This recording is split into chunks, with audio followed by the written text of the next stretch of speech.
मित्रता। एक राजा था। उसके पुत्र एवं उसके मंत्री के पुत्र में गहरी दोस्ती थी। दोनों साथ साथ रहते, खाते और घूमते थे। एक बार दोनों ने विदेश घूमने का निश्चय किया। रुपए पैसे की कोई कमी नहीं थी। दोनों साहसी भी खूब थे। एक दिन दोनों अपने अपने घोड़े पर सवार होकर निकल पड़े। शाम होते होते वे एक बहुत बड़े तालाब के किनारे पहुंचे। आसपास कोई गांव या बस्ती न देखकर उन्होंने वहां रात व्यतीत करने का निश्चय किया। अपने घोड़ों को पेड़ से बांधकर वे एक पेड़ की ऊंची डाल पर चढ़ गए। उन्होंने वहीं सोने की व्यवस्था की। अंधकार बढ़ने पर उन्हें विभिन्न प्रकार के जानवरों की आवाजें सुनाई देने लगी। कुछ देर बाद एक विचित्र दृश्य देखा। दोनों घबरा उठे। तालाब के मध्य पानी में हलचल हुई।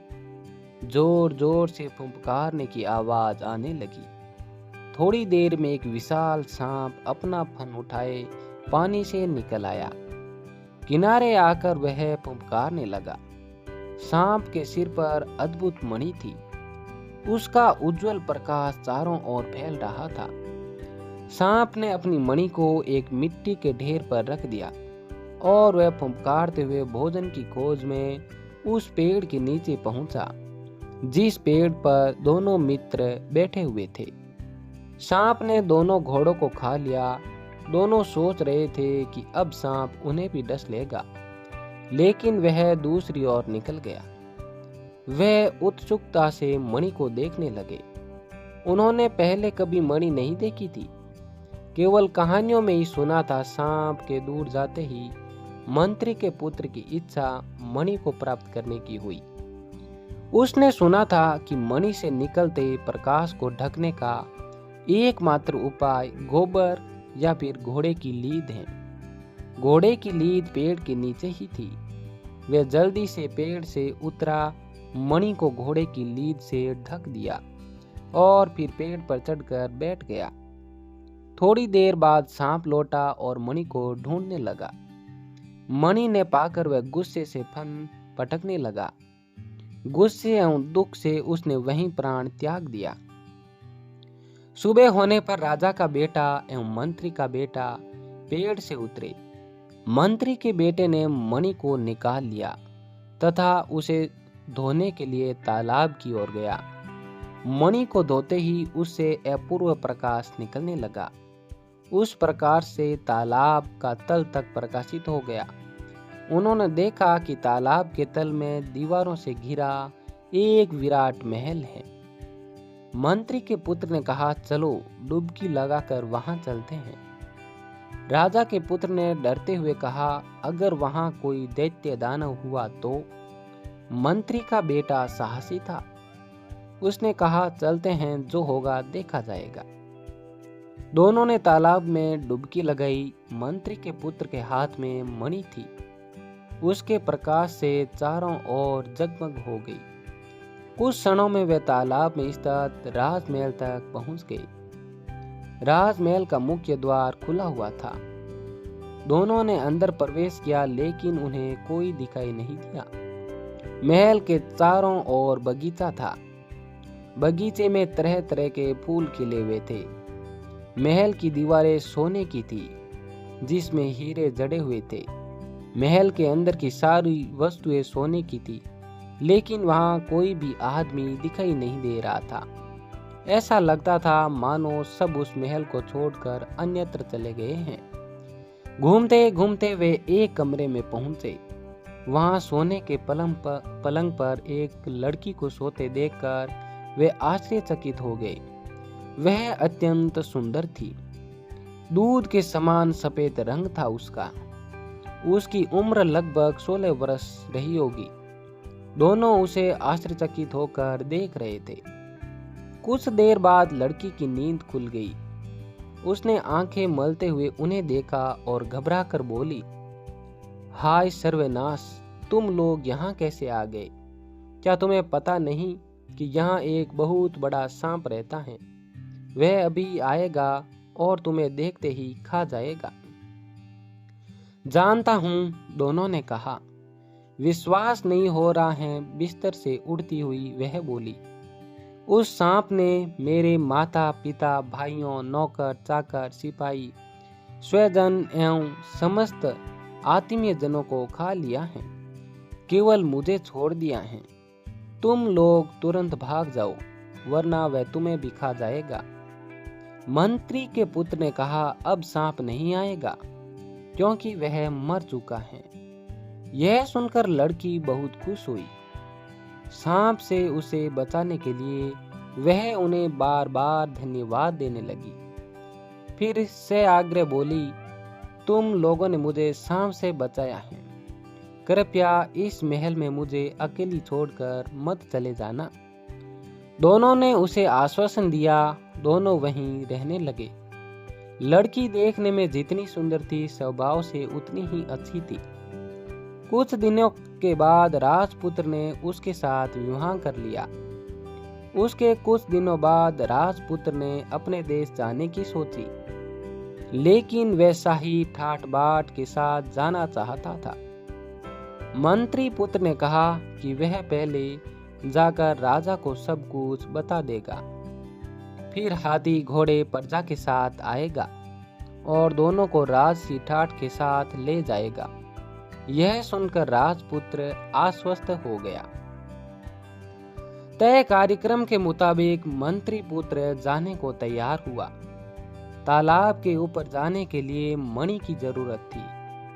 दोनों ने तय किया कि मणि लेकर दोनों ऊपर जाएंगे। फिर राजपुत्र मणि के साथ वापस आ जाएगा और मंत्री पुत्र अपने देश की ओर रवाना हो जाएगा। इसी कार्यक्रम के अनुसार जल से बाहर आकर मंत्री पुत्र ने अपने लौटने की तिथि राजपुत्र को बताई और अपने देश के लिए उसने प्रस्थान किया। राजपुत्र मणि लेकर अपनी पत्नी के साथ वापस आ गया। इधर मंत्री पुत्र सीधे रास्ते से न लौटकर दूसरे रास्ते से अपने देश को लौटा, जिससे उसे देश पहुंचने में अधिक दिन लग गए। इसलिए उसे पूरी तैयारी के साथ लौटने में देर हो गई। इधर राजपुत्र उस निर्जन महल में अत्यंत अधीर होकर मंत्री पुत्र के लौटने की प्रतीक्षा करने लगा। एक दिन राजपुत्र दोपहर को भोजन कर सो रहा था। तभी उस लड़की की नजर उस मणि पर पड़ी। उसने सोचा, पानी के बाहर क्या है, कभी देखा नहीं है। अतः मणि लेकर ऊपर जाने एवं राजपुत्र के जगने से पहले लौट आने की इच्छा उसके मन में जगी। फिर उसने ऐसा ही किया।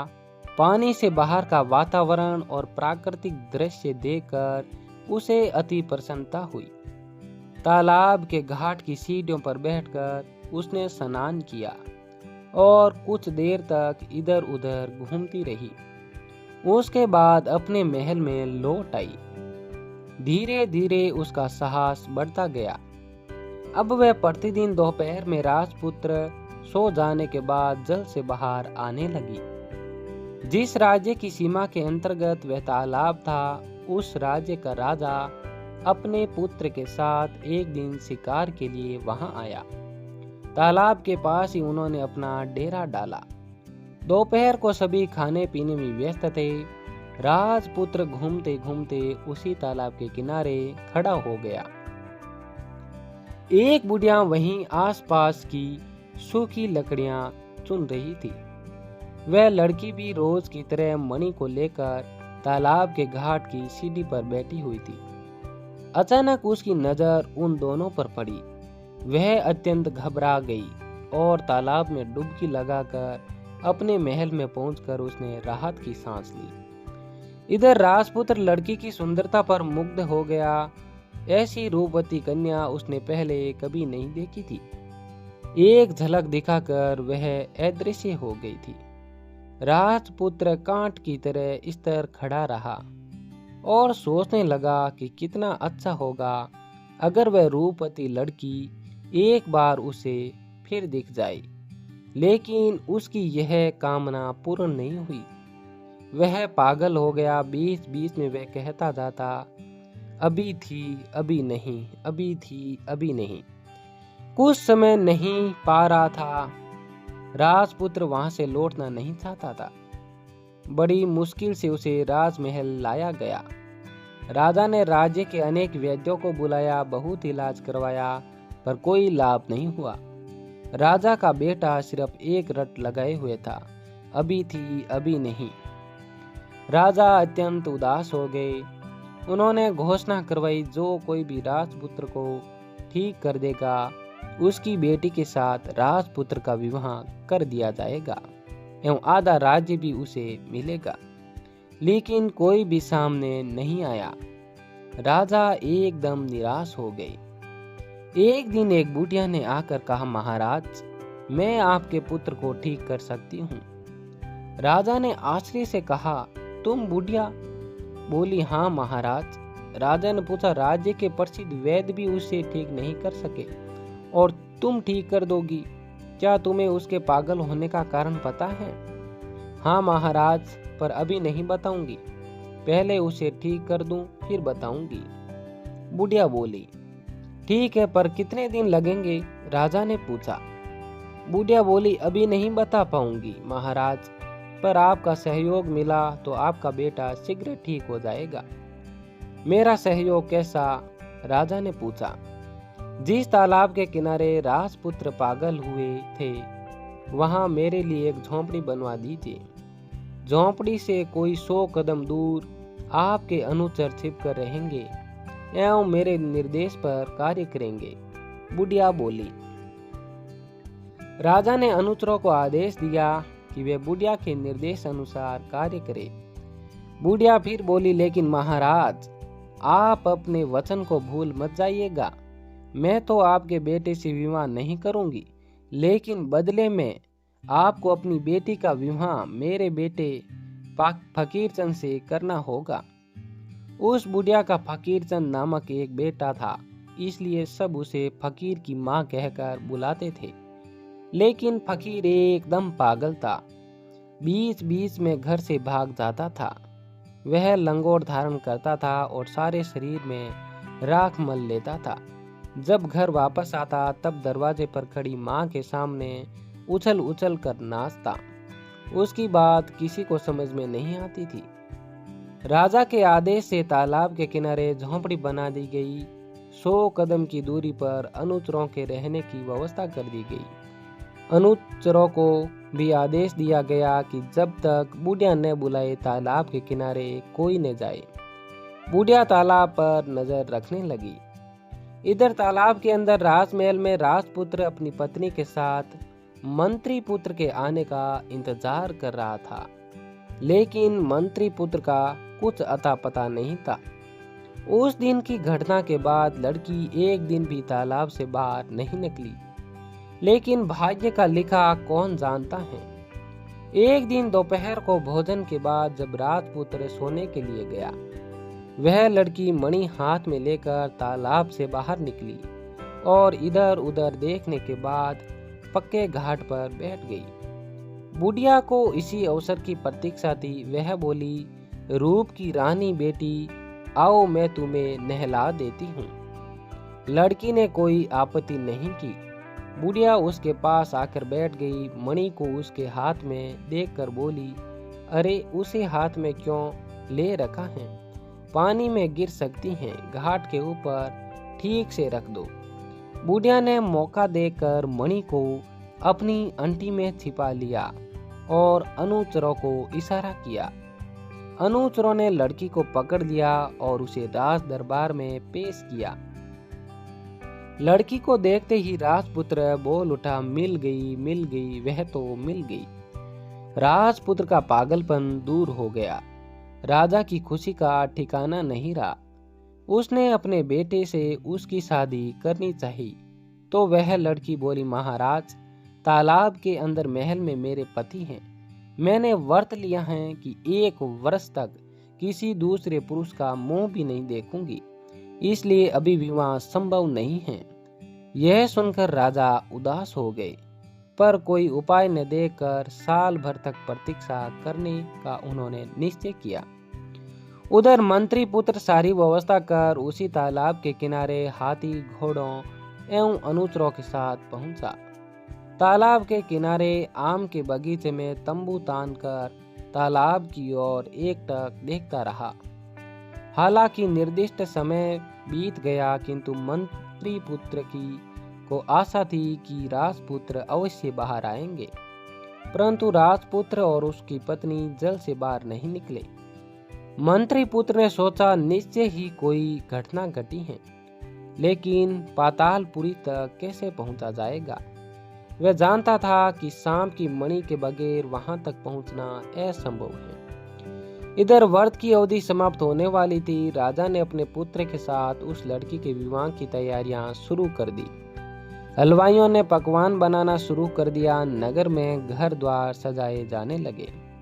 सिंह द्वार पर नौबत बैठी। राजमहल में शहनाई बजने लगी।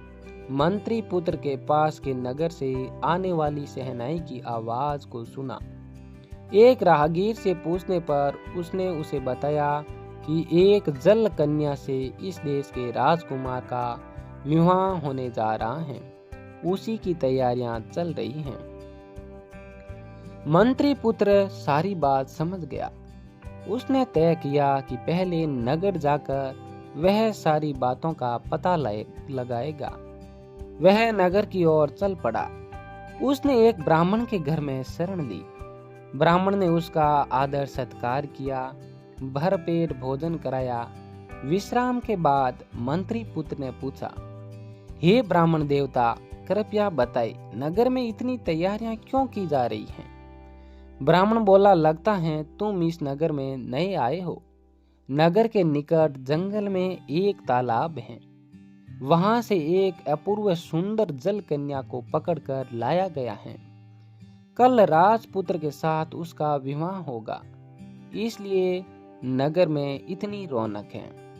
यह तो बड़ी अद्भुत बात है। ऐसा तो मैंने कभी नहीं सुना। दरअसल में मैं बहुत दूर से आया हूँ। कृपया मुझे पूरी बात बताइए, मंत्री पुत्र ने कहा। ब्राह्मण ने उसे बताया कि किस प्रकार इस देश का राजा शिकार खेलने जंगल गया था। वहां उसका पुत्र पागल हो गया और एक बुढ़िया ने एक जल कन्या को पकड़कर किस तरह उसे ठीक किया है।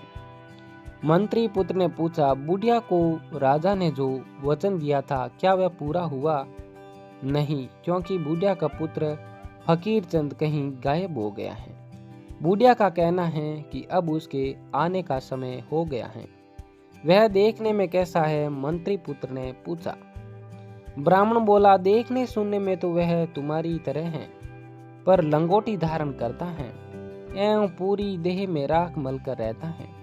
हाथ में पेड़ की एक डाल लेकर माँ के घर के दरवाजे के सामने उछल उछल कर नाचता है और कहता रहता है, यह नहीं होगा, नहीं होगा। यह सुनने के बाद मंत्री पुत्र ने मन ही मन एक योजना बनाई। वह ब्राह्मण से विदा लेकर नगर के बाहर आ गया। फिर फकीर चंद का वेश बनाकर पुणे नगर में लौट आया। हाथ में पेड़ की एक डाल लेकर बुढ़िया के घर के सामने उछल उछल कर नाचने लगा। फकीर चंद की आवाज सुनकर बुढ़िया बहुत खुश हुई। वह समझ न सकी कि मंत्री पुत्र फकीर चंद के वेश में आया है। खुश होकर बोली, लगता है भगवान ने मेरी सुन ली। बेटा, अब मुझे छोड़कर मत जाना। नहीं नहीं, यह नहीं होगा, यह नहीं होगा, नकली फकीर चंद ने कहा। बुढ़िया बोली, मेरे साथ रहो, राजा की बेटी के साथ तुम्हारा विवाह कराऊंगी। फकीर चंद शादी के लिए राजी हो गया। बुढ़िया ने कहा, तालाब से निकली जल कन्या को पकड़ लाई हूँ, देखने चलोगे? जाऊंगा जाऊंगा, नाचते नाचते फकीर चंद ने कहा। सांप के सिर की मणि देखोगे? बुढ़िया ने पूछा। देखूंगा देखूंगा, उसने कहा। बुढ़िया ने अंटी से मणि को जैसे ही निकाला, नकली फकीर चंद ने उसे लेकर अपनी अंटी में रख लिया। बुढ़िया इतनी खुश थी कि उसका ध्यान उस ओर गया ही नहीं। वह फकीर चंद को राजमहल में ले गई। जिस कमरे में राजकन्या थी, उसने उसे उसी कमरे में बैठा दिया और शाम होने पर उसने उसे चलने के लिए कहा, लेकिन वह चलने के लिए तैयार नहीं हुआ। वह बहुत चींकी चिल्लाई, पर वह भी कम जिद्दी नहीं था। टस से मस नहीं हुआ। अंत में हार कर बुढ़िया पहरेदारों से उसका ख्याल रखने को कहकर अकेली लौट गई। रात में जब सब सो गए तब मंत्री पुत्र लड़की के पास पहुंचा और उसने उसे अपना परिचय दिया। लड़की रोकर बोली, चाहे जैसे हो मेरा उद्धार करो, तुम्हारे जैसा शुभ चिंतक और कौन है। मंत्री पुत्र बोला, इसलिए तो मैं इस वेश में आया हूँ। मैं जैसा कहूँगा वैसा ही करना। आज रात ही यहाँ से भागना होगा। और उसके बाद नकली फकीर चंद बार बार खिड़की से बाहर आता, उछलता, नाचता। पहले तो पहरेदार थोड़े चौकन्ने हुए, फिर उसे पागल समझकर आपस में कहने लगे, पागल है, लगता सारी रात इसी तरह करेगा। कभी खिड़की से बाहर आएगा, कभी अंदर जाएगा। उसे ऐसा करने दो, हम लोग थोड़े सो लेते हैं। मौका देकर मंत्री पुत्र जल कन्या को अपनी पीठ में बांधकर खिड़की के रास्ते निकल भागा। वह उसी तालाब के किनारे पहुंचे। राजपुत्र को महल से निकालकर अपने साथ उन्हें लेकर मंत्री पुत्र जल्दी जल्दी अपने देश की ओर लौटने लगा। हाथी घोड़े सब उसने पहले ही लौटा दिए थे, अतः उन्हें पैदल ही लौटना पड़ा। पहाड़, नदी, जंगल पार करते हुए वह अपने देश की ओर बढ़ने लगे। इसी तरह कई दिन बीत गए, कोई आबादी उन्हें दिखाई नहीं पड़ी। एक विशाल बरगद के पेड़ के नीचे एक रात उसने विश्राम करने का निश्चय किया। थके होने के कारण राजपुत्र एवं उसकी पत्नी गहरी नींद में सो गए। मंत्री पुत्र पहरा देने के लिए जगा रहा। उस पेड़ पर एक चिड़ा और चिड़ी का बसेरा था। मंत्री पुत्र ने दोनों को बातें करते हुए सुना। चिड़ी बोली, मंत्री पुत्र ने बहुत चालाकी से राजपुत्र और उसकी पत्नी को बचाया, लेकिन क्या वे सकुशल अपने देश पहुंच सकेंगे? चिड़ा ने कहा, मैं तो आने वाली भीषण विपत्ति को देख रहा हूँ। राजपुत्र को लेने के लिए राजा हाथी भेजेगा, किंतु राजपुत्र उस हाथी पर चढ़ते ही गिरकर मर जाएगा। चिड़ी ने पूछा, अगर कोई राजपुत्र को हाथी के पीठ पर चढ़ने ही न दे तो फिर वह बच जाएगा, लेकिन इससे होनी टलेगी नहीं। राजमहल के सिंह द्वार से प्रवेश करते समय सिंह द्वार से टूटने से उसकी मौत हो जाएगी। चिड़ा बोला। चिड़ी ने पूछा, यदि कोई सिंह द्वार पहले ही तोड़ दे तो? चिड़ा बोला, तो वह बच जाएगा, लेकिन उसे भी होनी नहीं टलेगी। राजपुत्र के बहुत दिनों बाद देव कन्या जैसी पुत्र वधू के साथ लौटने की खुशी में राजा एक भोज देंगे। राजपुत्र की थाली में मछली का सिर परोसा जाएगा। उसे खाते ही गले में अटक जाने से राजपुत्र की मृत्यु हो जाएगी। यदि कोई उस सिर को हटा दे तो चिड़ी ने पूछा, तब वह बच जाएगा, लेकिन फिर भी उसकी विपत्ति नहीं टलेगी। रात में जब राजपुत्र सोने जाएगा तब एक विषधर सांप उसे डस लेगा। चिड़ा बोला, यदि कोई छिपकर सांप के टुकड़े टुकड़े कर दे तो? चिड़ी ने पूछा। फिर तो वह बच जाएगा, किंतु जो मनुष्य सांप को मारेगा वह अगर आज ही ये बातें राजपुत्र को बता देगा तो वह स्वयं सफेद पत्थर की मूर्ति बन जाएगा। चिड़ा बोला, इसे बचने का कोई उपाय है? चिड़ी ने पूछा। हैं, अगर राजपुत्र अपनी पहली संतान को काट कर उसके रक्त की पूर्ति मूर्ति पर लगाएगा तो वह फिर जीवित हो उठेगा। चिड़ा बोला। सुबह हो गई, सूर्य आसमान में चमकने लगा। मंत्री पुत्र ने चिड़ा और चिड़ी की और बातचीत नहीं सुनी थी। उन लोगों ने आगे की यात्रा आरंभ की। कुछ दूर जाने के बाद उन्होंने देखा कि राजा ने उन लोगों के लिए हाथी, घोड़े और पालकी भेजे हैं। राजपुत्र हाथी पर बैठने ही वाला था कि उसी समय मंत्री पुत्र ने उसे रोकते हुए कहा, मैं हाथी पर जाऊंगा, तुम घोड़े पर चढ़ो। राजपुत्र नाराज हुआ, पर उसने कुछ कहा नहीं। उसने मन ही मन सोचा, आखिर मंत्री पुत्र के कारण ही तो मैं अपनी पत्नी के साथ घर लौट रहा हूँ। नगर में प्रवेश करने के बाद राजमहल का सजा हुआ खूबसूरत सिंह द्वार नजर आया, लेकिन मंत्री पुत्र ने उस द्वार को तोड़ दिया। राजपुत्र का मन अत्यंत उत्तेजित हुआ, पर वह चुप रहा। भोजन के समय जब राजपुत्र की थाली में मछली का सिर परोसा गया, तब मंत्री पुत्र ने झट से उस सिर को उठाकर अपने मुंह में डाल लिया। भोजन के बाद मंत्री पुत्र ने राजपुत्र से कहा, मैं घर जा रहा हूँ, मुझे अनुमति दीजिए। मंत्री पुत्र के व्यवहार से राजपुत्र इतना खिन्न हो चुका था कि उसने अनुमति देने में देर नहीं की। लेकिन मंत्री पुत्र घर नहीं गया, वह राजपुत्र के पलंग के नीचे छुप गया।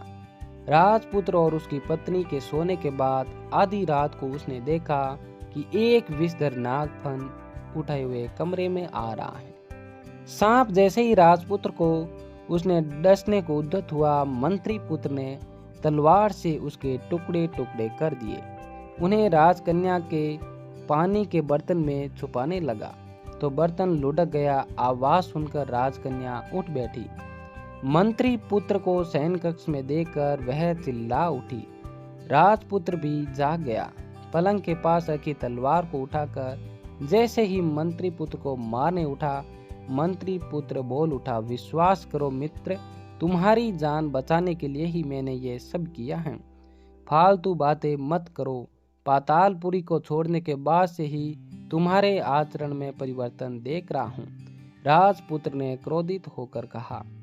मंत्री पुत्र ने अत्यंत शांत भाव से कहा, तुम्हें बचाने के लिए ही मैंने ये सब किया है, इसके अतिरिक्त मेरे पास और कोई चारा नहीं था। राजपुत्र बोला, सच बात क्यों नहीं बोल रहे हो? बोलो, किसने तुम्हारा मुंह बंद कर रखा है? मेरे भाग्य ने। अगर मैंने सच बता दिया तो पत्थर की मूर्ति बन जाऊंगा। यदि तुम मुझे बचाना चाहोगे तो तुम्हें अपनी पहली संतान की बलि चढ़ाकर उसके रक्त से मुझे नहलाना होगा। मंत्री पुत्र ने कहा, परंतु राजपुत्र का क्रोध शांत नहीं हुआ। उसने कहा, मुझे बेवकूफ मत समझो, घुमा फिरा कर बात मत करो, इससे कोई लाभ नहीं होगा। सच क्या है बताना ही होगा। तब दुखी होकर मंत्री पुत्र ने चिड़ा एवं चिड़ी से सुनी सारे बातें उसे बता दी। मंत्री पुत्र जैसे जैसे उसे बताने लगा, वैसे वैसे उसके शरीर का एक एक अंग सफेद पत्थर का होने लगा। अंतिम बात बताते ही वह पूरी तरह सफेद मूर्ति में बदल गया। तब राजपुत्र को बहुत पछतावा हुआ और वह अपने मित्र के लिए कुछ भी करने को तैयार हो गया। कुछ दिनों बाद राजपुत्र को एक सुंदर सा पुत्र हुआ। उस पुत्र को देखकर वह अत्यंत पुलकित होता, लेकिन कमरे के एक कोने में रखी मंत्री पुत्र की मूर्ति को देखकर उसका हृदय हाहाकार कर उठता। राजपुत्र एवं उसकी पत्नी ने निश्चय किया कि मंत्री पुत्र को बचाने के लिए वे अपने पुत्र का बलिदान कर देंगे। संतान के खून से सफेद पत्थर की मूर्ति को नहलाते ही मंत्री पुत्र जीवित हो उठा। राजपुत्र ने मंत्री पुत्र को हृदय से लगा लिया, लेकिन राजपुत्र ने बेटे के शरीर को देखकर मंत्री पुत्र का हृदय फटने लगा। कैसे उसे जीवित किया जाए, वह सोचने लगा। उसे ध्यान आया कि उसकी पत्नी को मां काली की सिद्धियां प्राप्त थी। मंत्री पुत्र राजपुत्र के बेटे के कटे शरीर को उसके पास ले गया। मां काली की कृपा से राजपुत्र का बेटा जी उठा। पुत्र को जीवित देखकर राजपुत्र एवं उसकी पत्नी की खुशी का ठिकाना न रहा। उसके बाद सभी के दिन सुखपूर्वक व्यतीत होने लगे। दोस्तों, अगर ये कहानी पसंद आई तो इसे लाइक, शेयर एंड सब्सक्राइब करें और ऐसी ही कहानियाँ देखने के लिए अन्नू स्टोरी चैनल को सब्सक्राइब जरूर करें। धन्यवाद।